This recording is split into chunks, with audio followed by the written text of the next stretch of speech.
Hi friends, welcome to UTM. யூடிஎம்ல இருந்து நான் உங்கள் வெங்கட். இன்னைக்கு கிளாஸில் நம்ம பார்க்க போகிறது அறத்துப்பால் இல்லறவியலில் வரக்கூடிய ஒழுக்கமுடைமை அதிகாரத்தை பற்றி தான் பார்க்க போகிறோம். இந்த ஒழுக்கமுடைமை அதிகாரம் உங்களுக்கு ஸ்கூல் புக்கில் வந்து பார்த்தீங்க அப்படின்னா 10ஆம் வகுப்பு பழைய மற்றும் புதிய புத்தகத்திலும் 12ஆம் வகுப்பு சிறப்பு தமிழ் பழைய புத்தகத்திலும் வந்து இந்த ஒழுக்கமுடைமை அதிகாரம் நமக்கு கொடுத்துருப்பாங்க. ஓகேங்களா? டிஎன்பிஎஸ்சி கொடுத்துருக்கக்கூடிய புதிய சிலபஸ்ல இருக்கக்கூடிய 20 அதிகாரங்களையும் நம்ம திருக்குறள் அறிவோம் சீரீஸ்ல 1 by 1 பார்த்துட்டு இருக்கோம். இது வரைக்கும் வந்து பார்த்தோம் அப்படின்னா நம்ம 16 அதிகாரங்கள் முழுமையா முடிச்சிருக்கோம். இன்னைக்கு 17வது அதிகாரமா ஒழுக்கமுடைமை அதிகாரம் நம்ம இன்னைக்கு பார்க்க போறோம். ஓகேங்களா? ஸோ இது வரைக்கும் நம்ம 6th 7th 8th 9th இந்த 4 ஸ்டாண்டர்ட் இந்த 4 வகுப்புலையும் இருக்கக்கூடிய அதிகாரத்தை எல்லாமே முடிச்சிட்டோம். திருக்குறள் அதிகாரம் முடிஞ்சது. இன்னைக்கு நம்ம பார்க்க போற இந்த அதிகாரம் வந்து பாத்தீங்கன்னா உங்களுக்கு 10ஆம் வகுப்புலையும் 12ஆம் வகுப்புலையும் கவர் ஆகக்கூடியது தான் இந்த அதிகாரம். ஓகேங்களா? முதல் குறள் பார்க்கலாம். அதற்கு முன்னாடி வந்து பாருங்க, இந்த அதிகாரம் ஒழுக்கமுடைமை அதிகாரம் வந்து பாத்தீங்கன்னா செய்யுள் பகுப்பு முறையில ஒவ்வொரு குறளும் வந்து பாத்தீங்கன்னா ஒவ்வொரு விஷயத்த நமக்கு புரிய வைக்கிற மாதிரி வந்து கொடுத்துருப்பாங்க. ஓகேங்களா? ஸோ அது என்னென்ன அடிப்படையில் கொடுத்துருக்காங்க அப்படின்னு நம்ம பார்க்கலாம். முதல் 2 பாடல்கள், இந்த ஒழுக்கமுடைமையில இருக்கக்கூடிய முதல் 2 குறட்பாக்கள் வந்து பாத்தீங்க அப்படின்னா ஒழுக்கத்தோட உயர்வை பற்றி நமக்கு கூறுகிறது. ஓகேங்களா? 3வது குறட்பால இருந்து 7வது குறட்பா வரைக்கும், அதாவது அடுத்த 5 குறட்பாக்களும் வந்து பாத்தீங்கன்னா ஒழுக்கத்தின் குணத்தையும் ஒழுக்கமின்மையால் ஏற்படும் குற்றத்தை பற்றியும் நமக்கு சொல்லியிருக்கு. ஓகேங்களா? 8வது பாடல் 8வது குறள் என்ன சொல்லியிருக்குன்னு பார்த்தீங்கன்னா ஒழுக்கத்தோட விளைவை பற்றி நமக்கு கூறியிருக்கிறது. அதே மாதிரி 9வது மற்றும் 10வது குறட்பா வந்து பார்த்தீங்கன்னா சொல்லாலும் செயலாலும் வரும் ஒழுக்கங்களை பற்றி நமக்கு கூறியிருக்கு. ஓகேங்களா? முதல் குறள் பார்ப்போம். ஸோ இதில் வந்து பார்த்தீங்கன்னா இந்த இது முடிஞ்சோடனையும் நம்ம புக் பேக் கொஸ்டின்ஸும் என்னன்றதை நம்ம பார்த்துடலாம். ஓகேங்களா? 10 குறட்பாக்கள், அதற்கான சொற்பொருள், விளக்கம், அணி, தொடையற்பம் இதெல்லாம் பார்த்ததுக்கு அப்புறம் நம்ம புக் பேக் கொஸ்டின்ஸும் பார்த்துடலாம். தொடையற்பங்கள் பொறுத்த வரைக்கும் நம்ம ஆல்ரெடி நம்ம தெளிவாக எடுத்து நம்ம கொடுத்துருக்கோம். ஓகேங்களா? ஆல்ரெடி நம்மளுடைய ஏப்லகான் கிளாஸ்லேயே வந்து பார்த்தீங்கன்னா உங்களுக்கு தொடையற்பங்கள் தெளிவாக சொல்லியிருக்கோம். நம்மளுடைய முதல் 8 அதிகாரங்கள் வீடியோலேயே வந்து பார்த்தீங்கன்னா தொடையற்பங்களை பற்றி நம்ம தெளிவாக சொல்லியிருப்போம். ஓகேங்களா? ஸோ பார்க்காத ஸ்டூடெண்ட்ஸ் அதை பாருங்க, டெஃபினட்டாக இந்த சீரீஸ் உங்களுக்கு ஹெல்ப்ஃபுல்லாக இருக்கும். ஓகேங்களா? முதல் குறள் பார்ப்போம். ஒழுக்கம் விழுப்பம் தரலான் ஒழுக்கம் உயிரினும் ஓம்பப்படும். ஒழுக்கம் விழுப்பம் தரலாம் ஒழுக்கம் உயிரினும் ஓம்பப்படும். விளக்கம் பாருங்க. ஒருவருக்கு உயர்வு தரக்கூடியது, ஒருவருடைய வாழ்வில் உயர்வு தரக்கூடியது எதுன்னு பார்த்தீங்க அப்படின்னா ஒழுக்கம் தான். ஓகேங்களா? செல்வம் மற்ற விஷயங்கள்லாம் கிடையாது. ஒருவருடைய வாழ்க்கையில் உயர்வு தரக்கூடியது ஒழுக்கம் மட்டுமே. ஓகேங்களா? அந்த ஒழுக்கமே உயிரை விட மேலானதாக போற்றப்படுகிறது. சொல்றோம் இல்லைங்களா? ஸோ மானம் போச்சு அப்படின்னா உயிரை விட மானம் பெரியது அப்படின்னு நம்ம சொல்றோம் இல்லையா? ஸோ அப்போ அந்த மானத்தை காப்பாற்றணும் அப்படின்னா நம்ம எப்படி இருக்கணும்? ஒழுக்கத்தோடு இருக்க வேண்டும். ஓகேங்களா? அந்த ஒழுக்கம் தான் நம்மளுடைய வாழ்க்கையில வந்து பார்த்தீங்கன்னா நமக்கு உயர்வை தரக்கூடியது. ஒழுக்கத்தை தவிர்த்து வேற எதுவுமே நம்மளுடைய வாழ்க்கையில நமக்கு உயர்வை தராது அப்படின்ட்டு வள்ளுவர் நமக்கு சொல்லியிருக்கார். ஒருவருக்கு உயர்வு தரக்கூடியது ஒழுக்கம், அந்த ஒழுக்கமே உயிரை விட மேலானதாக போற்றப்படுகிறது. இதுல சொற்பொருள் பாருங்க. ஒழுக்கம் அப்படின்றது ஒழுக்கமுடைமை. விழுப்பம்னா என்ன? சிறப்பு. ஓகேங்களா? ஒழுக்கம் தான் நமக்கு சிறப்பை தரும். தரலான் கொடுப்பதால், ஒழுக்கமே நமக்கு சிறப்பை கொடுப்பதால் ஒழுக்கம் நல்லொழுக்கம் உயிரினும் ஓம்பப்படும். உயிரை விட உயிரை காட்டிலும் மேலானதாக நாம் காக்க வேண்டும். ஓகேங்களா? அடுத்த குறள் பார்க்கலாமா? இதுல அணி இலக்கணம் எதுவும் பயின்று வரல. இதுல வந்து பாத்தீங்க அப்படின்னா உங்களுக்கு பாருங்க, முதல் சீர்லையும் 2வது சீர்லையும் 4வது சீர்லையும் வந்து பாத்தீங்கன்னா உங்களுக்கு 2வது எழுத்து ஒன்றி வருது. ஓகேங்களா? அப்ப அது என்ன எதுகை அப்படின்ட்டு கமெண்ட் பாக்ஸ்ல கமெண்ட் பண்ணுங்க. அதே மாதிரி பாருங்க, முதல் சீர்லையும் 4வது சீர்லையும் உங்களுக்கு முதல் எழுத்து ஒன்றி வருது. அப்ப அது என்ன மோனை அப்படின்றதையும் கமெண்ட் பாக்ஸ்ல கமெண்ட் பண்ணுங்க. அதே மாதிரி பாருங்க, முதல் சீர் 4வது சீர்ல வந்து பாத்தீங்கன்னா கடைசி எழுத்தும் ஒன்றி வருது. அப்ப அது என்ன மாதிரி இயல்பு அப்படின்றத கமெண்ட் பாக்ஸ்ல கமெண்ட் பண்ணுங்க. ஓகேங்களா? ஸோ இது எல்லாமே நம்ம நடத்தியிருக்கோம். ஸோ அதெல்லாம் பிராக்டிஸ் பண்ணி பாருங்க. எல்லா குறளுக்கும் நம்ம எளிமையா தொடையற்பங்கள் கண்டறியலாம். ஓகேங்களா? அடுத்த குறள் பார்க்கலாம். பரிந்தோம்பி காக்க ஒழுக்கம் தெரிந்தோம்பி தேரினும் அக்தே துணை. பரிந்தோம்பி காக்க ஒழுக்கம் தெரிந்தோம்பி தேரினும் அக்தே துணை. அதாவது பரிந்தோம்பி காக்க அப்படின்னா என்ன? எந்தெந்த வழிகளில் நாம் ஆராய்ந்தாலும் வாழ்க்கையில் ஒழுக்கமே சிறந்த துணை. ஓகேங்களா. நம்ம எந்த வழியை வேணா ஆராயலாம். ஓகேங்களா. நம்மளுடைய வாழ்க்கையில சிறப்பா இருக்கிறதுக்கு என்னடா வழி இருக்கு, நம்ம சிறந்து விளங்குறதுக்கு என்னடா வழி இருக்குன்ட்டு நம்ம உட்காந்து ஆராய்ச்சி பண்ணி பார்த்தோம்னாலும், எந்தெந்த வகையில ஆராய்ச்சி நீங்க பண்ணி பார்த்தீங்கனாலும் அது கடைசியா போய் நம்மளை எங்க நிறுத்தும் அப்படின்னு பார்த்தீங்க அப்படின்னா ஒழுக்கம் தான். ஓகேங்களா. ஒழுக்கமே வாழ்வில் சிறந்தது. அதை நீங்க எந்த டைரக்ஷன்ல அனலைஸ் பண்ணி பார்த்தீங்கனாலும் அது போய் உங்களுக்கு கொடுக்கக்கூடிய ரிசல்ட் அப்படின்றது ஒழுக்கம் தான். ஓகேங்களா. அப்ப எந்த வழியில் ஆராய்ந்தாலும் வாழ்க்கையில் ஒழுக்கமே சிறந்த துணை என்பதால் நம்ம என்ன பண்ணணும், எத்தகைய துன்பத்தை நாம் சந்திக்க நேரிட்டாலும், வாழ்க்கையில நமக்கு எந்த மாதிரி கஷ்டம் வந்தாலும் சரி, எந்த மாதிரி துன்பங்கள் நம்ம அனுபவிக்கிற மாதிரி வந்தாலும் சரி, அந்த கஷ்டங்களுக்கு பயந்து நாம் ஒழுக்க வாழ்க்கையிலிருந்து, ஓகேங்களா, அந்த ஒழுக்க நெறிமுறைகளிலிருந்து தவறிவிடக்கூடாது. ஓகேங்களா. அந்த வரக்கூடிய துன்பத்தை ஏற்றுக்கிட்டும் நாம அந்த ஒழுக்கத்தை காக்க வேண்டும். அந்த ஒழுக்கத்தை நாம் என்ன செய்ய வேண்டும், காக்க வேண்டும். பரிந்தோம்பி காக்க. பரிந்தோம்பி அப்படின்னா என்ன, வருந்தி. ஓகேங்களா. வருந்தி போற்றி காக்க வேண்டும். வருந்தி போற்றி காக்க வேண்டும். எதை காக்க வேண்டும், ஒழுக்கத்தை காக்க வேண்டும். தெரிந்தோம்பி. தெரிந்தோம்பி தேரினும் அப்படின்னா என்ன, அறிந்து ஆராய்ந்தாலும், ஓகேங்களா, நம்ம கிட்ட இருக்கிற அறிவு வச்சு நம்ம என்னதான் ஆராய்ஞ்சு பார்த்தாலும் ஒழுக்கத்தை விட சிறந்த துணை நமக்கு வேறு கிடையாது அப்படின்ட்டு வள்ளுவர் ஆணைத்தரமாக சொல்கிறார். ஓகேங்களா. பரிந்து அப்படின்னா என்ன, வருந்தி. வருந்தி செஞ்சாலும் சரி, இல்லை அதையே விரும்பி ஏற்றுக்கிட்டாலும் சரி. ஓகேங்களா. ஓம்பி அப்படின்னா போற்றி. ஓம்பினா போற்றி. இதை வந்து எப்படி பிரிச்சு நம்ம படிக்கலாம், பரிந்தோம்பி அப்படின்றது பரிந்து கூட்டல் ஓம்பி அப்படின்ட்டு நம்ம பிரிச்சு படிக்கலாம். ஓகேங்களா. காக்க. காக்க அப்படின்னா காப்பாற்றுதல். ஓகேங்களா. காப்பாற்றுக. ஒழுக்கம்னா நன்னடத்தை. தெரிந்து அறிந்து தேரினும் அப்படின்னா ஆராய்ந்தாலும். ஓகேங்களா. நமக்கு தெரிஞ்ச எல்லா வழியிலையும் நம்ம ஆராய்ஞ்சு பார்த்தாலும், தேரினும் அப்படின்னா ஆராய்ந்தாலும். ஓகேங்களா. அக்தே அதுவே துணை. இதுலயும் வந்து பாத்தீங்கன்னா எந்த ஒரு அணி இலக்கணமும் பயின்று வரல. அடுத்த குறள் பார்க்கலாம். 3வது குறள் பாருங்க. ஒழுக்கம் உடைமை குடிமை இழுக்கம் இழிந்த பிறப்பாய் விடும். ஒழுக்கம் உடைமை குடிமை இழுக்கம் இழிந்த பிறப்பாய் விடும். அதாவது ஒழுக்கம் உடையவராக வாழ்வதுதான் உயர்ந்த குடிப்பிறப்புக்கு எடுத்துக்காட்டு. நம்ம சொல்றோம் இல்லைங்களா, ஜென்ரலா வந்து ஆளுங்க சொல்லுவாங்க இல்லையா, நான் வந்து ரொம்ப உயர்ந்த குடி அப்படின்ட்டு. உயர்ந்த குடி அப்படின்றது உங்களுடைய பிறப்பால் வருவதல்ல. ஓகேங்களா. நீங்க உயர்ந்த குடியில் பிறந்ததுனாலேயே நீங்க ஒழுக்க செய்யலாம் அப்படின்றதெல்லாம் கிடையாது. ஓகேங்களா. நீங்க செல்லக்கூடிய அந்த என்ன சொல்றது, தாழ்ந்த குடியில கீழ்குடி அப்படின்ற மாதிரி நீங்க சொல்ற விஷயமா இருந்தாலும் சரி, அங்க இருக்கிறவங்க ஒழுக்கமா இருந்தாங்கன்னா அவங்க தான் உண்மையான உயர்ந்த குடி மக்கள். ஓகேங்களா. நீங்க பிறப்பால் உயர்ந்த குடியில பிறந்திருந்தாலும் ஒழுக்கம் இல்லை என்றால் நீங்கள் உயர்குடி மக்கள் அல்ல அப்படின்ட்டு வள்ளுவர் சொல்றாரு. ஓகேங்களா. ஒழுக்கம் உடைமை குடிமை இழுக்கம் இழிந்த பிறப்பாய் விடும். ஒழுக்கமுடையவராக வாழ்வதுதான் உயர்ந்த குடிப்பிறப்புக்கு எடுத்துக்காட்டு. ஒழுக்கம் தவறுகிறவர்கள் யாவராயினும், நீ ஒழுக்கம் இல்லை, உன்கிட்ட ஒழுக்கம் இல்லை அப்படின்னா நீ எந்த குடி பிறந்திருந்தா என்ன, நீ ஒழுக்கம் அற்றவன் தான். ஓகேங்களா. ஒழுக்கம் தவறுகிற யாராயினும் அவர்கள் இழிந்த குடியில் பிறந்தவர்களாகவே கருதப்படுவர். ஓகேங்களா. பிறப்பால் மட்டும் உன்னை உயர்ந்த குடி என்று ஒப்புக்கொள்ள முடியாது. ஓகேங்களா. உன்கிட்ட ஒழுக்கம் இல்லை அப்படின்னா அப்ப நீ இழிந்த குடியில் பிறந்தவனாக தான் கருதப்படுவாய். ஓகேங்களா. சோஃபார் நீங்க வந்து அந்த நீங்க சொல்லக்கூடிய அந்த இழிந்த குடி இல்லை கீழ்குடின்னு சொல்ற இடத்துலையும் வந்து பாத்தீங்கன்னா அவர்கள் வந்து ஒழுக்கத்தோடு வாழ்பவர்களானால் அவர்கள்தான் உயர்குடி பிறப்புக்கு சொந்தமானவர்கள், நீங்கள் அல்ல. ஓகேங்களா. அப்ப ஒழுக்கம் அப்படின்றது ஒழுக்கத்தை பேஸ் பண்ணி தான் உயர்குடி தாழ்குடின்றதெல்லாம் இருக்கு. ஓகேங்களா. பிறப்பால் வருவதல்ல அப்படின்ட்டு வள்ளுவர் சொல்கிறார். ஸோ இதுல சொற்பொருள் பாருங்க.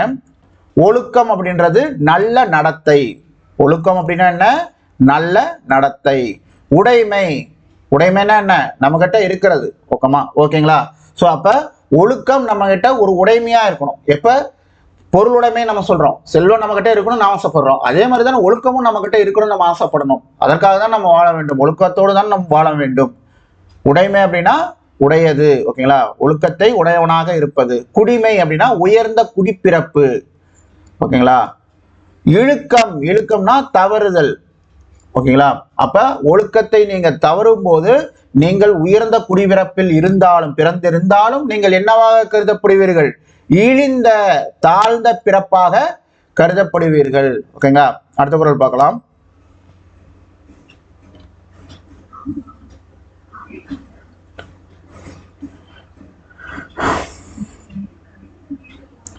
மரப்பினும் ஒத்துக்கொள்ளலாகும் பார்ப்பான் பிறப்பொழுக்கம் குன்றக்கிடும். மரப்பினும் ஒத்துக்கொள்ளலாகும் பார்ப்பான் பிறப்பொழுக்கம் குன்றக்கிடும். அதாவது பார்ப்பான் அப்படின்னா யாரு? பார்ப்பான் அப்படின்னா யாரு? வேதம் படித்தவன். பார்ப்பான்னா வேதம் படித்தவன். அப்ப பார்ப்பான் வந்து பாத்தீங்கன்னா தான் கற்றுக்கொண்ட வேதங்களை மறந்தாலும், நம்மளே ஒரு விஷயம் படிக்கிறோம், காலத்துக்கு ஞாபகம் வச்சுக்கிறோமா? மறந்துடுறோம் இல்லையா? அந்த மாதிரி வேதத்தை நல்ல வேதங்களை படித்து தெரிந்திருந்தாலும் அதை அவன் மறந்து விட்ட போதிலும் திருப்பி கத்துக்கொள்ள முடியும். நம்ம மறந்த விஷயத்தை திருப்பி நம்ம கத்துக்கிறோம் இல்லையா? படிச்சு தெரிஞ்சுக்கிறோம் இல்லையா? அப்ப பார்ப்பான், அதாவது வேதம் படித்தவன் தான் கற்ற வேதங்களை மறந்தாலும் திரும்ப அதை படித்து கற்றுக்கொள்ள முடியும். ஆனால் ஒழுக்கம் தவறி போனா அப்படின்னா அது வந்து பாத்தீங்க அப்படின்னா அவன் குலத்தாலும் தாழ்ந்தவன் ஆவான். ஓகேங்களா, அவனுடைய நம்ம சொல்றோம் இல்லைங்களா, பார்ப்பான் உயர்குலம் அப்படின்ட்டு. அப்ப உன்கிட்ட ஒழுக்கம் இல்லை அப்படிங்கும் போது நீ அந்த உயர்குலத்தை சேர்ந்தவனாக இருக்க போவதில்லை. ஓகேங்களா, நீங்க குலத்தாலும் தாழ்ந்தவனாக விடுவாய். அப்ப படிச்சது மறந்தா கூட கத்துக்கலாம், அதுல பிரச்சனையே கிடையாது. ஆனா எதை நம்ம மறந்துடக்கூடாது? ஒழுக்க வாழ்க்கை வாழ்வதை நாம் மறந்து விடக்கூடாது. எக்காலத்திலும் ஒழுக்கத்தோடு வாழ வேண்டும் அப்படின்ட்டு வள்ளுவர் சொல்கிறார். விளக்கம் பாருங்க. பார்ப்பான் தன் கற்ற வேதத்தை மறந்து போனாலும் பிறகு கற்றுக்கொள்ளலாம். ஆனால் அவன் பிறந்த குலத்திற்கு ஏற்ற மேலான ஒழுக்கத்திலிருந்து தாழ்ந்தால் அவன் குலத்தாலும் தாழ்ந்தவனாகவே கருதப்படுவான். சொற்பொருள் பாருங்க. மறப்பினும்னா என்ன? மறந்து விட்டாலும். எதை மறந்து விட்டாலும்? ஓதுதல். ஓத்து அப்படின்னா என்ன? ஓதுதல், கற்றல், வாசித்தல். அவங்க எதை ஓதுவார்கள்? பார்ப்பான் எதை ஓதுவான்? வேதம். வேதத்தை படித்து கற்றிருந்த போதிலும் அதை மறந்தாலும் பிரச்சனை கிடையாது, திருப்பி அதை படிச்சுக்க முடியும். ஓகேங்களா, கொள்ளலாகும் அப்படின்னா என்ன? பெற்றுக்கொள்ள முடியும். நீங்க மறந்து விட்டாலும், நீங்கள் படித்த வேதத்தை மறந்தாலும் அதை திரும்ப பெற்றுக்கொள்ள முடியும். யார்? வேதம் படித்தவன். பார்ப்பான் அப்படின்னா வேதம் படித்தவன். பிறப்பொழுக்கம் குன்றக்கிடும். பிறப்பு ஒழுக்கம்னா என்ன? மனித வாழ்க்கைக்கு உண்டான ஒழுக்க நெறிகள். அதுல இருந்து அந்த நன்னடத்தையிலிருந்து நீங்க விலகிட்டீங்க அப்படின்னா அது வந்து பாத்தீங்கன்னா உங்களை வந்து உங்களுக்கு ஒரு கேடை தான் கொண்டு வந்து சேர்க்கும். ஓகேங்களா, அழிஞ்சு போகும். அதாவது பிறப்பால் உயர்குலம் அப்படின்ற அந்த இடத்துல இருந்து நீங்க கீழே இறங்க நேரிடும். அப்ப நீங்க அதை பாதுகாத்துக்கணும் அப்படின்னா என்ன பண்ணணும்? ஒழுக்கத்தோடு வாழ வேண்டும்.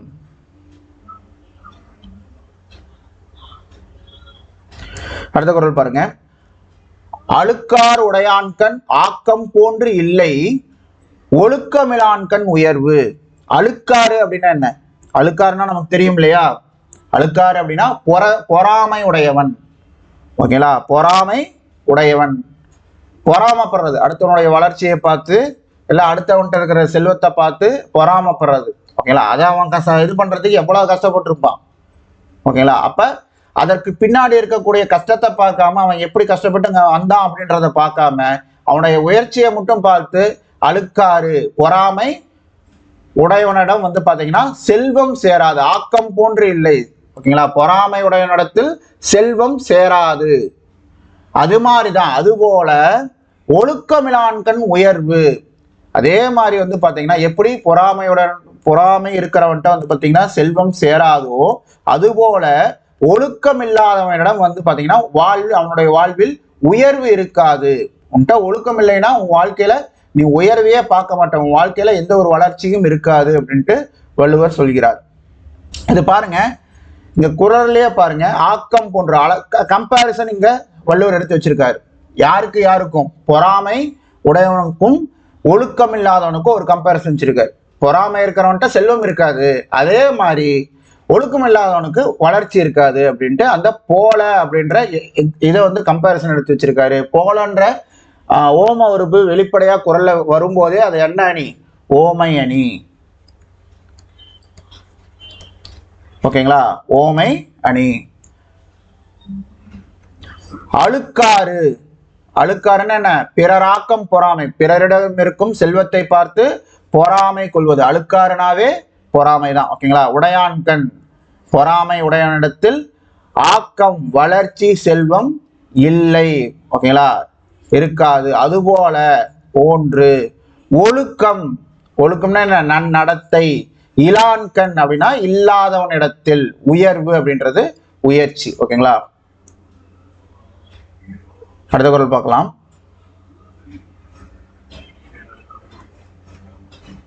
ஒழுக்கத்தின் ஒழுகார் உறவோர் இழுக்கத்தின் ஏதம் படுபாக்கறிந்து. ஒழுக்கத்தின் ஒழுகார் உறவோர் இழுக்கத்தின் ஏதம் படுபாக்கறிந்து. மன உறுதி கொண்டவர்கள் ஒழுக்கம் தவறுவதால் ஏற்படும் இழிவை உணர்ந்திருப்பதால் நல்லொழுக்கம் குன்றிடும் அளவிற்கு நடக்க மாட்டார்கள். ஓகேங்களா? ஸோ ஒரு தப்பு நம்ம செய்யணும் அப்படின்ற எண்ணம் வரும்போதே செல்ஃப் கண்ட்ரோல் அப்படின்றது ரொம்ப முக்கியம். நம்ம சொல்றோம் இல்லைங்களா, டிஸ்ட்ராக்ஷன். அந்த மாதிரி நம்ம ஸ்டூடெண்ட் கூட ஒருத்தர் சொன்னார், இந்த மாதிரி வெளியே போய் நான் படித்தேன் அப்படின்னா அவங்க இருக்கவும் கூட நாம் பழகும்போது பார்த்தீங்கன்னா டிஸ்ட்ராக்ட் ஆகிடும் சார், என்னால் படிக்க முடியறதில்ல, கான்சன்ட்ரேட் பண்ண முடியறதில்ல, அங்கே இருக்கிற சூழ்நிலைக்கு நம்ம அதை நோக்கி போகிற மாதிரி ஆயிடுது. படிக்கணுன்ற எண்ணம் இருந்தாலும் அந்த என்னை இந்த மாதிரி விஷயங்கள் டிஸ்ட்ராக்ட் பண்ணிடுது அப்படின்ட்டு. அது ஏன் டிஸ்ட்ராக்ட் பண்ணுறது அப்படின்னா செல்ஃப் கண்ட்ரோல் இருக்கிறது இல்லை. ஓகேங்களா? செல்ஃப் கண்ட்ரோல் அப்படின்றது என்ன? தன்னைத்தானே சுய கட்டுப்பாட்டுக்குள் வைத்திருப்பது. அது எப்போ வரும்? மன உறுதி நம்ம கிட்ட இருந்தால் மட்டும்தான் செல்ஃப் கண்ட்ரோல் வரும். ஓகேங்களா? மன உறுதி இல்லை அப்படின்னா நம்ம தறிக்கிட்டு தான் தெரியணும். நினைச்சதுக்கு மேலாம் ஆசைப்பட்டு அதை எதெல்லாம் ஆசைப்படுறோமோ அதற்கு பின்னாடி நம்ம போயிட்டே இருக்கிற மாதிரி தான் இருக்கும். ஃபோக்கஸ்டா இதுதான் நம்ம டார்கெட்டு, இதை நம்ம அடைஞ்சே தீரணும் அப்படின்னு இருக்கும்போது செல்ஃப் கண்ட்ரோல் இருந்தால் நம்ம யார் நம்மளை சுற்றி இருந்தாலும் சரி, எந்த மாதிரி விஷயங்கள் தவறான விஷயங்களுக்கு நம்ம இழுத்தாலும் சரி, நம்மளுடைய பார்வையை பார்த்தீங்கன்னா நம்ம அந்த அரசு அதிகாரி ஆகணும், நம்ம அந்த கவர்மெண்ட் ஜாப் வாங்கணும் அப்படின்ற அந்த ஒரு பாயிண்ட் மேலே தான் நம்மளுடைய சிந்தனைகள் இருக்கும். அந்த சிந்தனையை செயல்படுத்துறதுக்கு நம்ம அந்த பாதையில் போகணும். எந்த ஒரு பிரச்சனையாக வந்தாலும் அதை நம்ம புறந்தள்ளிட்டு போகணும் அப்படின்றது எப்போ வரும்? நம்ம மனசுல மன உறுதி இருந்தால் மட்டும்தான் அதை செயல்படுத்த முடியும். மன உறுதி இல்லை அப்படின்னா ஒண்ணுமே பண்ண முடியாது. இன்னைக்கு ஆரம்பிப்போம், 2 வாரத்துக்கு நம்ம நல்லா ஸ்பீடா ஓடுவோம், குதிரை மாதிரி ஓடுவோம். அதுக்கப்புறம் பார்த்தீங்கன்னா மன உறுதி வர மற்ற பிரச்சனைகள் வருது, டிஸ்ட்ராக்ட் ஆகி அப்புறம் ஆம ஸ்பீட்ல போகிற மாதிரி ஆகி போயிடும். ஓகேங்களா? அப்ப என்ன பண்ணணும்? மன உறுதி இருக்கணும். ஆனா மன உறுதி இருப்பதனால்தான் தான் தவறு ஒழுக்கத்திலிருந்து தவறுவதால் ஏற்படும் பிரச்சனைகள் குறித்து ஒருத்தன் சிந்திக்க முடியும். ஓகேங்களா? நான் ஒழுக்கம் தவறி இந்த மாதிரி ஒரு தப்பு பண்ணிட்டேன் அப்படின்னா என்ன நடக்கும், என்னென்ன பிரச்சனைகள் வரும் அப்படின்ற அந்த சிந்தனை வரணும். அந்த சிந்தனை நம்மளை கண்ட்ரோல் பண்ணிக்கணும் அப்படின்னா அதற்கு மன உறுதி இருக்கணும். அவர்கள் மன உறுதி கொண்டவர்கள் அதை சிந்திச்சு ஓகே இது தப்பு அப்படின்ட்டு உணர்ந்திருப்பதால் தான் பார்த்தீங்கன்னா நல்லொழுக்கம், நன்னடத்தை, அவர்களுடைய நன்னடத்தை கெட்டு போற அளவுக்கு ஒரு விஷயத்தை அவங்க செய்யவே மாட்டாங்க. அப்ப அதற்கெல்லாம் காரணமா இருப்பது எது? மன உறுதி. ஒழுக்கத்தின் அப்படின்னா ஒழுக்கத்தின் என்றும் ஒழுக்கத்திலிருந்து. ஓகேங்களா? ஒல்கார் அப்படின்னா யாரு? ஒல்கார் அப்படின்னா தளரார், சுருங்கார், குன்றார், இது எல்லாமே ஒல்காருக்குண்டான சொற்பொருள் தான். ஓகேங்களா? உறவோர், இதை ஆல்ரெடி நான் முன்னாடியே ஒரு குறள் உங்களுக்கு சொல்லியிருப்பேன். உறவோர் அப்படின்னா என்ன? உரம், மண்ணிற்கு உரம் போடுறோம். எதுக்காக போடுறோம்? மண்ணிற்கு வலிமை சேர்ப்பதற்காக உரம் போடுறோம். அப்ப மனதிற்கு வலிமை சேர்ப்பதை என்ன நம்ம சொல்றோம்? உறவோர். ஓகேங்களா? மன உறுதியுடையவர்களை நாம் என்ன சொல்கிறோம்? உறவோர் என்று சொல்கிறோம். இந்த ரா வேற, இந்த ரா வேற. இந்த ரா போட்டோம்னா சொந்தக்காரங்க, இந்த ரா போட்டா மன உறுதி உடையவர்கள். இழுக்கத்தின், இழுக்கத்தின் அப்படின்னா தவறுதலால். ஏதம், ஏதம்னா என்ன? குற்றம். ஏதம்னா குற்றம். படுவாக்கு அறிந்து அப்படின்னா என்ன? படுவாக்கு அப்படின்னா உண்டாதலை. படுவாக்கு அப்படின்னா உண்டாவதை. நாம் ஒழுக்கம் தவறி நடப்பதனால் ஏற்படும் விளைவுகளை, என்னென்ன விளைவுகள் உண்டாகும் அப்படின்றத அறிந்து அப்படின்னா உணர்ந்து அவர்கள் அதை செய்ய மாட்டார்கள். அடுத்த குறள் பார்க்கலாமா?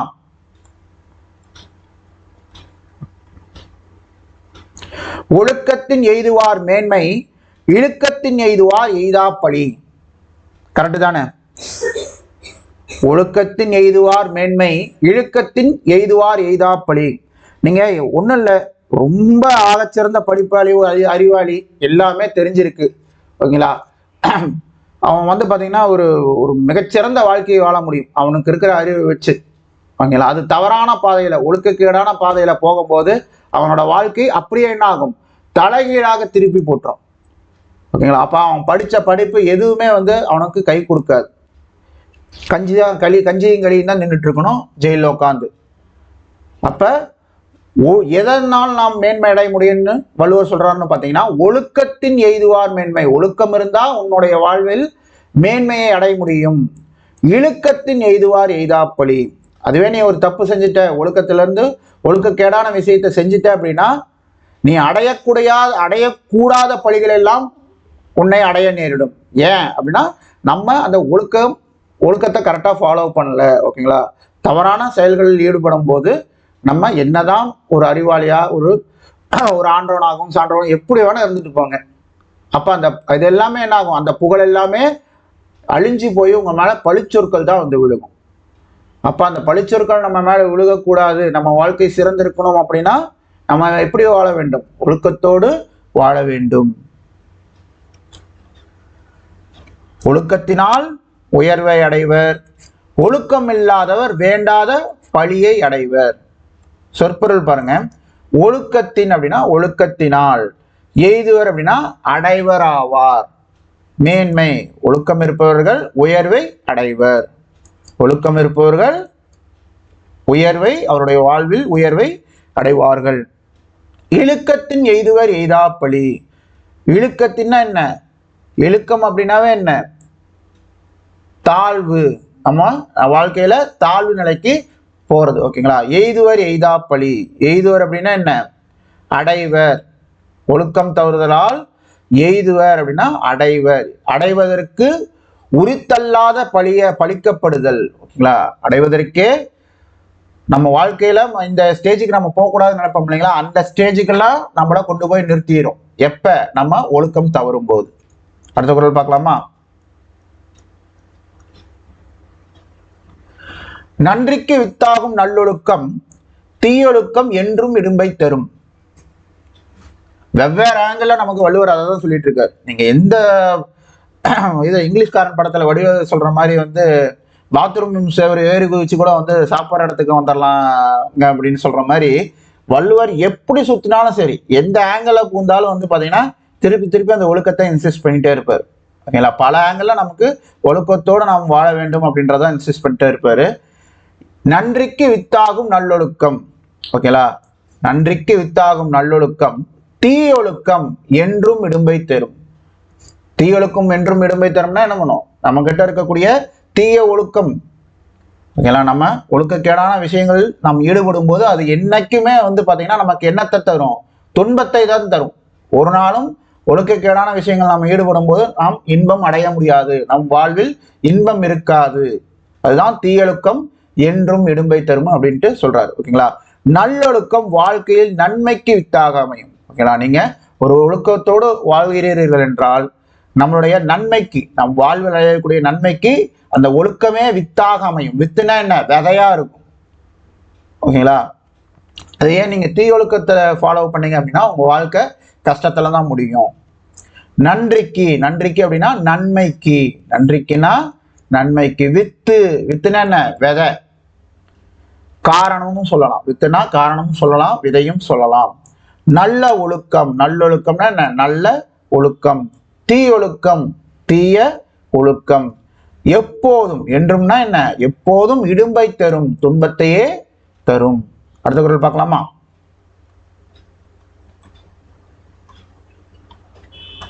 ஒழுக்கமுடையவருக்கு ஒல்லாவே தீய வலிக்கும் வாயார் சொலல். ஒழுக்கமுடையவருக்கு ஒல்லாவே தீய வழிக்கும் வாயார் சொலல். சொல்லுவோம் இல்லையா, நான் இதே பேட் வேர்ட்ஸே பேச மாட்டேன், எந்த ஒரு தீய சொற்களையும் நான் பேசவே மாட்டேன் அப்படிமா. ஒரு இக்கட்டான ஒரு சொல் வரும்போது தன்னையும் மீறி அந்த ஒன்றும் இல்லை, இப்போ நம்ம டிரைவ் பண்ணிட்டு போயிட்டு இருக்கோம், சடனா எவனோ ஒருத்தன் குறுக்கால வந்தாலும் நம்ம என்ன பண்ணுவோம், டக்குன்னு நம்மளையும் மீறி ஏதோ ஒன்று வார்த்தையை நம்ம தவறான வார்த்தையை பிரயோகப்படுத்திடுவோம். ஓகேங்களா.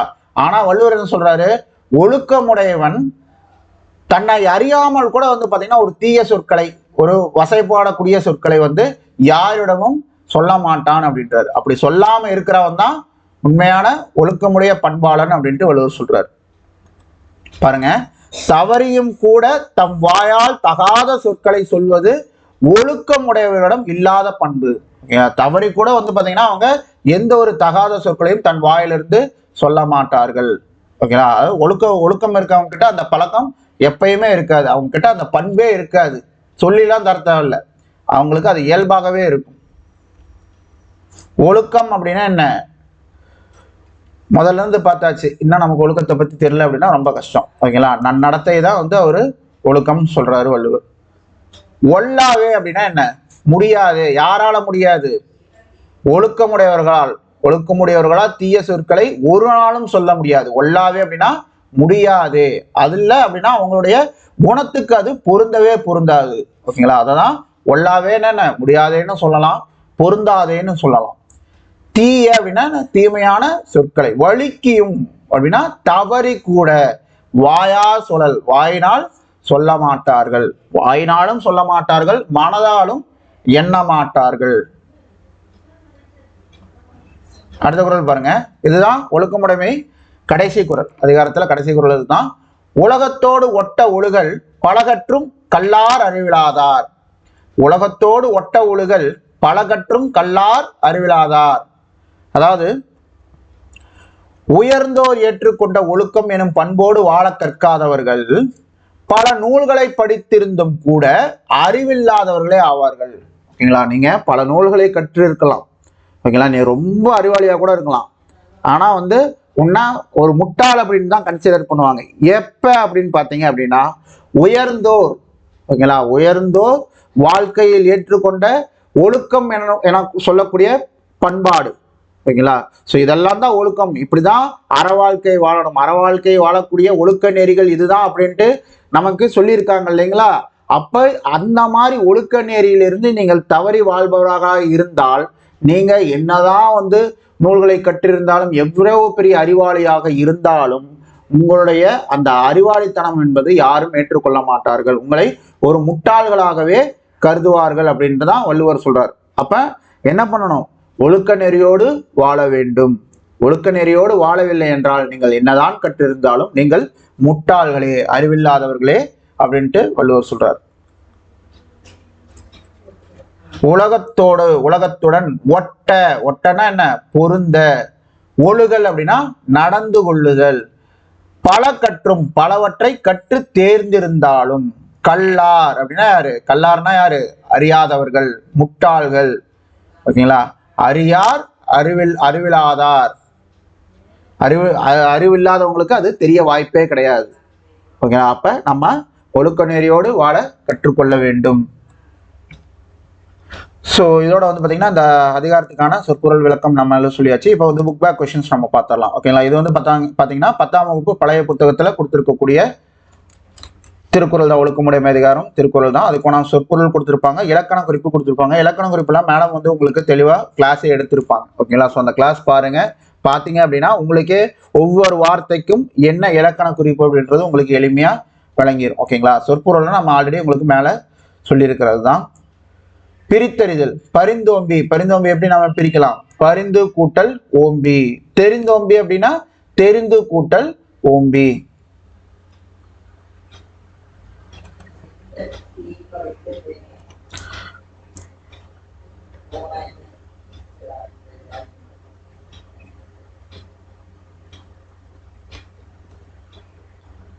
ஸோ திருவள்ளுவர் பற்றி நான் தனியாக உங்களுக்கு ஒரு கிளாஸே எடுக்கிறேன். ஓகேங்களா? அப்போ அதை பற்றி என்னென்ன இருக்கோ எல்லா டீட்டெயில்ஸும் நம்ம அந்த கிளாஸில் பார்த்துடலாம். பாருங்க, தமிழ் சான்றோர் பலரால் இயற்றப்பட்ட திருவள்ளுவர் மாலை திருக்குறளின் பெருமைகளை போற்றி புகழ்கிறது. அதே மாதிரிதான் பாவேந்தர் பாரதிதாசன் என்ன சொல்லியிருக்காரு? வள்ளுவனை பெற்றதால் பெற்றது புகழ் வையகமே என்றும் இணையில்லை முப்பாலுக்கு இந்நிலத்தே என்றும் அவருடைய பாடல்ல சொல்லியிருக்காரு. அந்த பாடல் இதுதான். ஓகேங்களா? ஸோ இதை பத்தி நம்ம பாவேந்தர் பாரதிதாசன் பத்தி நம்ம பார்க்கும்போது டீட்டெயில்டா பார்க்கலாம். ஓகேங்களா? திருக்குறளை முதலில் பதிப்பித்து தஞ்சையில் வெளியிட்டவர் யாருன்னு பார்த்தீங்கன்னா மலையத்துவசன் மகன் ஞானப்பிரகாசம் அவர்கள் தான். எப்ப? 1812. ஸோ புக் பேக் கொஸ்டின் பாருங்க. திருக்குறளில் டேஷ் அதிகாரங்களும் டேஷ் குரட்பாக்களும் உள்ளன. திருக்குறள்ல மொத்தம் எத்தனை அதிகாரங்கள் இருக்கு? 133 அதிகாரங்களும் 1330 குறட்பாக்களும் இருக்குது. திருக்குறள் டேஸ் முதலான உலக மொழிகளில் மொழிபெயர்க்கப்பட்டுள்ளது. இங்கிலீஷ், லத்தீன், கிரேக்கம். ஓகேங்களா? ஆங்கிலம், லத்தீன், கிரேக்கம் இந்த 3 மொழிகளில் வந்து பாத்தீங்கன்னா திருக்குறள் மொழிபெயர்க்கப்பட்டுள்ளது. இது பாருங்க,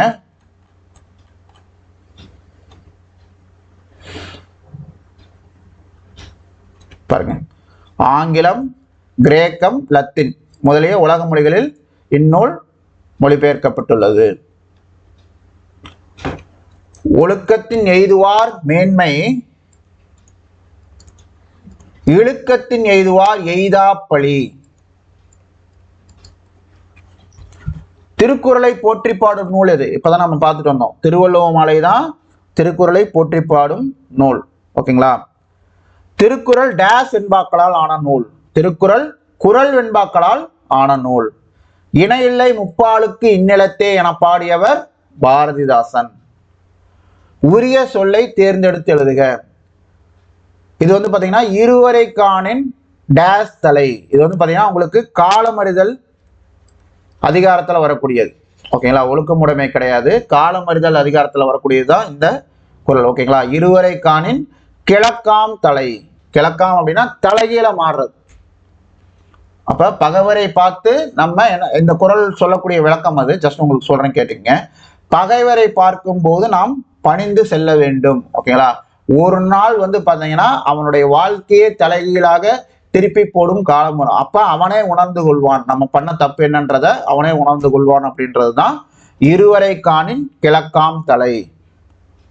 அடுத்து பாருங்க, மன வலிமையுடையோர் என்னும் பொருள் தரும் சொல்லுது. மன வலிமையுடையோர் என்னும் பொருள் தரும் சொல் உறவோர். ஓகேங்களா? இந்த உறவோர் சொந்தக்காரங்க. இந்த உரம் தான் வந்து பாத்தீங்கன்னா இந்த உறவோர் தான் மன வலிமையுடையோர் அப்படின்ற பொருள் தரக்கூடிய சொல். ஓகேங்களா? அடி எதுகையை எடுத்தெழுதுக. நன்றிக்கு வித்தாகும் நல்லொழுக்கம் தீயொழுக்கம் என்றும் இடும்பை தரும். இதுல அடி எதுகை எது? நன்றிக்கு என்றும். 2 அடியிலையும் 2வது எழுத்து ஒன்றி வருது. அப்ப இதுதான் அடி எதுகை. சீர்மோனையை அடிக்கோடு இடுக. ஒரே சீர்ல இருக்கக்கூடிய மோனையை நம்ம அடிக்கோடு இடுங்கன்னு சொல்லியிருக்காங்க. இதுல என்னென்ன மோனை வருதுன்னு பாருங்க. ஒழுக்கம், பாருங்க, இதுவும் ஒழுக்கம். இந்த 2ல தான் வந்து பாத்தீங்கன்னா முதல் எழுத்து ஒன்றி வருது. ஓகேங்களா? அப்ப இது என்ன மோனைன்னு பாத்தீங்க அப்படின்னா ஒரு மோனை.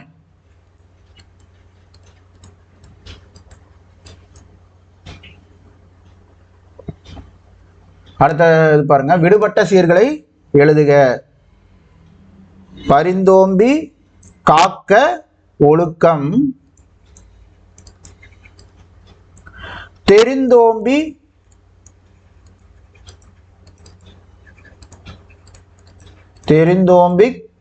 தேரினும்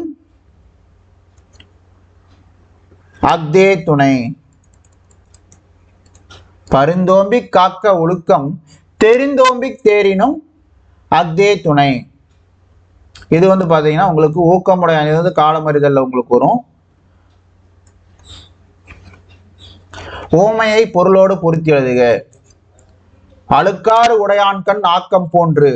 எப்படி பொறாமை இருக்கிறவன்ட்ட வந்து செல்வம் சேராதோ அது போல எது யாரிடம் சேராது? ஒழுக்கம் இல்லாதவன் இடத்துல வந்து பாத்தீங்கன்னா அவனுடைய வாழ்வில் உயர்வு வராது. ஓகேவா? அத என்ன குறள்ல சொல்லியிருக்காரு?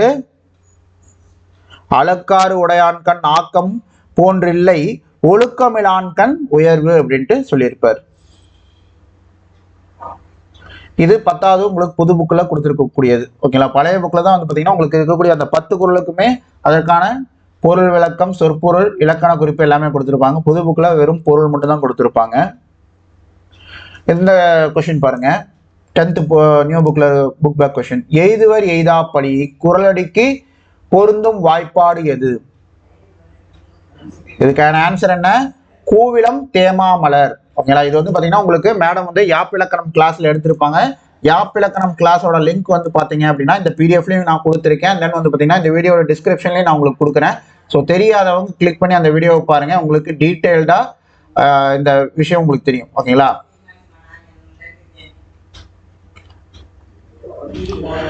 இதுதான் அந்த செய்யுள் பகுப்பு முறை. ஒழுக்கத்தின் சிறப்பை பற்றி சொல்லக்கூடிய குறள் என்ன? இந்த ஒழுக்கமுடைமை அதிகாரத்துல 1 மற்றும் 2 குறள் வந்து ஒழுக்கத்தின் சிறப்பை பற்றி கூறுகிறது. ஒழுக்கம் உள்ளாரிடம் காணப்படும் குணத்தை பற்றியும் இல்லாரிடம் காணப்படும் குற்றமும் பற்றியும் சொல்லக்கூடிய குறட்கள் இது 3 to 7. ஓகேங்களா? ஒழுக்கத்தின் தன்மை பற்றி கூறக்கூடிய குறள் 8வது குறள். சொல்லாலும் செயலாலும் வரும் ஒழுக்கத்தை பற்றி கூறக்கூடியது 9வது மற்றும் 10வது குறள். இது வந்து பாத்தீங்கன்னா உங்களுக்கு 12th ஓல்டு சிறப்பு தமிழ் புக்ல இருக்கக்கூடியது. சொற்பொருள் விளக்கம் கொடுத்துருக்காங்க. இதெல்லாமே நம்ம ஆல்ரெடி உங்களுக்கு சொல்லிட்டோம். ஓகேங்களா? ஸோ அது போக வந்து பாத்தீங்கன்னா ஒவ்வொரு குறளும் அதை மேற்கோள் காட்டி வரக்கூடியதையும் மற்ற எங்க அது வந்திருக்கு அப்படின்றதையும் உங்களுக்கு இந்த இடத்துல சொல்லியிருப்பாங்க. இதுல இந்த 12th ஓல்டு புக் சிறப்பு தமிழ்ல பாருங்க. அந்த பார்ப்பான் பத்தி ஒரு குறள் வந்தது இல்லையா? என்ன குறள்? மரப்பினும் ஒத்துக்கோளாகும் பார்ப்பான் பிறப்பொழுக்கம் குன்றக்கிடும். அதையே வந்து சொல்லக்கூடியது எது? சிலப்பதிகாரம் அந்த விஷயத்த சொல்லியிருக்கு. எதுல சொல்லியிருக்குன்னு பாருங்க. வரினவில் கொள்கை மறைநூல் வழுக்கத்து புரிநூல் மார்பர் உரைபதி அப்படின்ற பாடல் வரிகள் மூலமாக சிலப்பதிகாரம் அதையே நமக்கு உரைக்கிறது. அதே மாதிரிதான் வந்து பாத்தீங்கன்னா இதுல மற்ற குறட்பாக்கள் எது சொல்லி பாருங்க. 7வது பாருங்க. ஒழுக்கத்தின் எய்துவர் மேன்மை இழுக்கத்தின் எய்துவர் எய்தாப்பழி அப்படின்ற குறளை தான் வந்து பாத்தீங்கன்னா பழமொழியும் நமக்கு சொல்லியிருக்கு 64வது பாடல்ல. ஓகேங்களா? இழுக்கத்தின் மிக்க இழிவில்லை இல்லை ஒழுக்கத்தின் மிக்க உயர்வு. 2 பாடலும் அதாவது பழமொழியில் சொல்லக்கூடிய இந்த பாடலும் இந்த ஒழுக்கமுடைமை அதிகாரத்துல வரக்கூடிய ஒழுக்கத்தின் எய்துவர் மேன்மை இழுக்கத்தின் எய்துவர் எய்தாப்பழி அப்படின்ற குறளும் சொல்லக்கூடிய பொருள் விளக்கம் ஒன்னேதான். ஓகேங்களா? ஸோ ஒழுக்கம் இருந்தால் உங்களுடைய வாழ்வில் உயர்வை அடையலாம். ஒழுக்கம் இல்லை என்றால் வேண்டாத பழியை தான் நாம் சுமக்க நேரிடும் அப்படின்ட்டு. அதே மாதிரி உங்களுக்கு ஒழுக்கமுடையவருக்கு ஒல்லாவே தீய வலிக்கும் வாயார் சொல்லல் அப்படின்ற மறந்தும் தீய சொற்களை தம் வாயார் சொல்லுதல் ஒழுக்கமுடையவருக்கு இல்லாத பண்பு அப்படின்ட்டு. ஓகேங்களா? அதை தான் வந்து பாத்தீங்கன்னா இனியவை 40 பாடலும் நமக்கு 29வது பாடலையும் அதே தான் சொல்லியிருக்கு. என்னது? ஆக்கம் அழியினும் அல்லவை கூறாத தேர்ச்சியில் தேர்வினியதில் அப்படின்ட்டு. 10வது குறள் பாருங்க. உலகத்தோடு ஒட்ட ஒழுகல் பலகற்றும் கல்லார் அறிவிலாதார். இதை தான் வந்து பாத்தீங்கன்னா நாலடியார் நமக்கு சொல்லியிருக்கு. ஓகேங்களா? குழந்தவங்கல்வி குடிமை மூப்பைந்தும் விளங்காமல் எய்திய கண்ணும் நலஞ்சான்ற மையறு தொல்சீர் உலகம் அறியாமை செய்யலார்பார் சோற்றின் நேர் அப்படின்ற அந்த பாடல் வரிகள் மூலம் இதே குறளை நாலடியாரும் நமக்கு வலியுறுத்தி இருக்கு. ஓகேங்களா? ஸோ இதுதான் நான் சொன்ன தொடை விருப்பத்துக்கு உண்டான விஷயங்கள். இது பார்த்தீங்கன்னா யூடியூப் லிங்க் வீடியோ லிங்க்கு கொடுத்துருப்பேன், டிஸ்கிரிப்ஷன்லேயும் கொடுத்துருக்கேன். பார்க்காதவங்க கிளிக் பண்ணி பாருங்க. ஸோ இதோட வந்து பார்த்தீங்க அப்படின்னா ஒழுக்கமுடைமை அதிகாரம் முடியுது. ஓகேங்களா? ஸோ இந்த வீடியோ உங்களுக்கு பிடிச்சிருந்துச்சுன்னா இந்த வீடியோக்கு லைக் பண்ணுங்க. ரொம்ப பிடிச்சிருந்து அப்படின்னா உங்க ஃப்ரெண்ட்ஸுக்கும் ஷேர் பண்ணுங்க. நம்ம சேனலுக்கு இது வரைக்கும் சப்ஸ்கிரைப் பண்ணல அப்படின்னா சப்ஸ்கிரைப் பண்ணி சப்போர்ட் பண்ணுங்க. மீண்டும் அடுத்த அதிகாரத்தில் சந்திக்கிறேன். நன்றி, வணக்கம்.